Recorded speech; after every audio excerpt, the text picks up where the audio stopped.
Narito po muli kami, ang Natural Wellness ni Pastor Vito. Kami po ay narito upang kayo bigyan ng kaalaman sa alkaline drinks. Ito po ang gagawin natin kung paano magiging alkaline ang tubig. Ngunit, kaya nga po pala kami muling narito, mga viewers, ay narito po ang aming viewers, si Kuya June, si Maricel. Nakita po nila na napakaganda ng Yambo Lake. Kaya sila ay narito, sumama sila sa amin.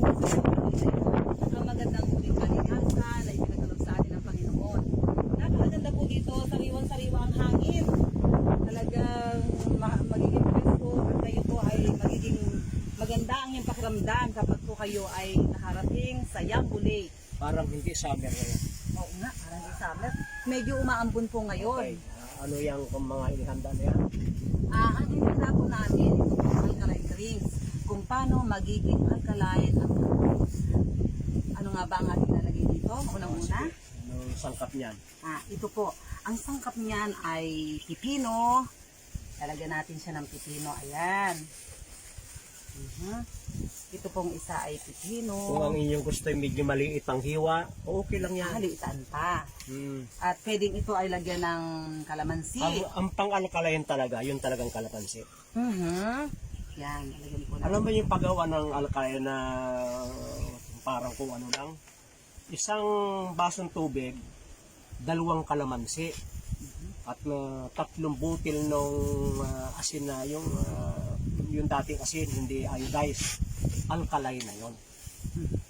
Ano pa ilalagay natin? Ay kung inyong dadagdagan pa ng kung ano-ano yan, ay di lalong magiging healthy drinks yan.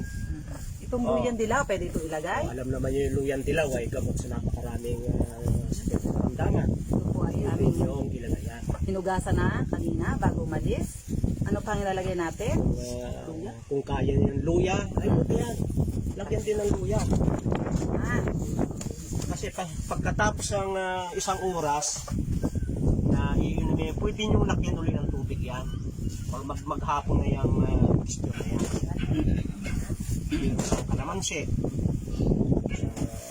pino, may luya, may luyan dilaw. Di ba kayo napakaganda ng inumin yan? Kayo yung isa ano naman ang lahat dito ay mga herbal ang ating ilalagay. Kaya dinala ko itong ating aloe vera. Kasi kung talagang napakasarap. Napakalaga na may aloe vera. Talagang hindi siya lasa. Talagang alkaline ang lasa niya. Humiwa lang po ako ng kaunti. At para ito ay isasahog natin. Kahit dami-damihan mo. Ayan, dami-damihan. Huwag nang tanggalin balat. Alam niyo pag Hindi merong tatanggalin ang balat. hindi na. Pag merong aloe vera, Ayan. yung pagdumi ay gaganda. Yung mga nahihirapan dumumi. Kasi pag tayo dudumi dapat ay mabilis lumabas at dapat ay mahaba.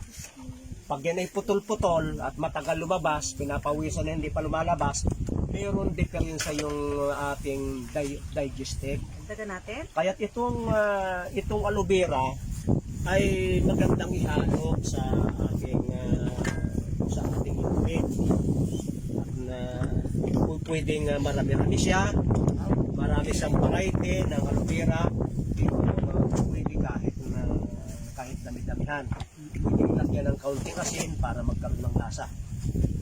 Ito namang isa, ang atin lang ilalagay ay mga, kung ayaw, kasi iba ayaw ng maanghang, yung natural lang. Ang natural lang po nating lalagay ay dito lamang kalamansi. Maghihiwa pa tayo ng isa.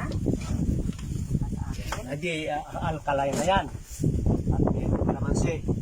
Dahil tayo ay nagiging masyadong acidic na. Pag tayo nai-stress, nagiging acidic tayo. Nakakaroon ng problema, mga bayarin, nagiging stress tayo. Nakakaroon ng mga kasamaan ng loob na nai-stress tayo. At yung pamanding acid, yan ang pagkain ng lahat ng sakit. Tuwan-tuwa ang mga sakit pag tayo nagiging acidic. Kaya't i-detox natin ang ating sarili sa pamagitan ng pag-inom ng alkaline. At yun namang ibang wala niyan. Halimbawa, walang-wala kayo, ang sa inyo tubig lang. Ang isang basong tubig, nalalagyan ng kaunting asin yung season, yung malalaking asin, hindi iodized, yun ay alkaline na.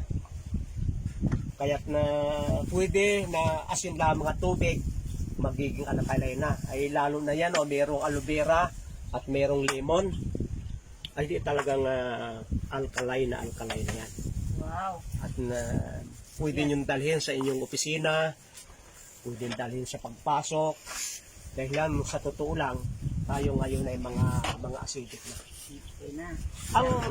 Ang isa pang maganda ay kung kayo ay mayroong lalaking buko, lalagyan nyo ng tubig, huwag yung hulog, at inyong ibibilat sa araw. At least ay alas 10 hanggang alas 10 ng hapon. Pag ito'y ipinilag na sa araw, namamatay yung mga bakterya, kung may mga anumang mga fungus dyan, kung anumang mga dumi dyan, ay mamamatay. Kung ito'y yung tubig ninyo may latak at wala kayong filter, pag naibilad ninyo ito sa araw, mabubuo-buo yung kanyang latak. Iinit yan. Lalo maganda kung summer, yung itong chlorine, pag inyong aros at takil, sisingaw yan habang umiinit. At yung mga bakterya dyan ay mamamatay kapag umiinit. Sa hapon, kung sasalain, ilalagay nyo sa isang lalagyan at gagawa uli kayo na mag-iipon kayo ng tubig na malinis. Dahilan yung iba ay ang tubig, di ba kanila ikuan yung itong zero dumaan sa maraming proseso, ay namamatay na yung mga makakalagang bagay sa tubig. Yung kanilang tubig ay patay na. Pero ito, hindi mamamatay yung tubig, hindi sa mawawala ng bisa.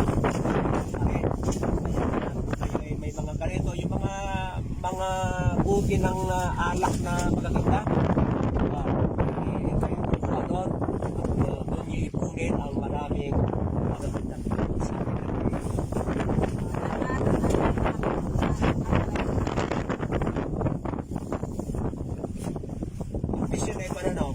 Yung kung marami-rami yan, pwede maghapon ninyo pagpupos na kayo'y nag-detox 30 ml every 5 minutes. Hindi iniinom ng bigla. Mayat ng konti, meron kayong tubig na alkaline.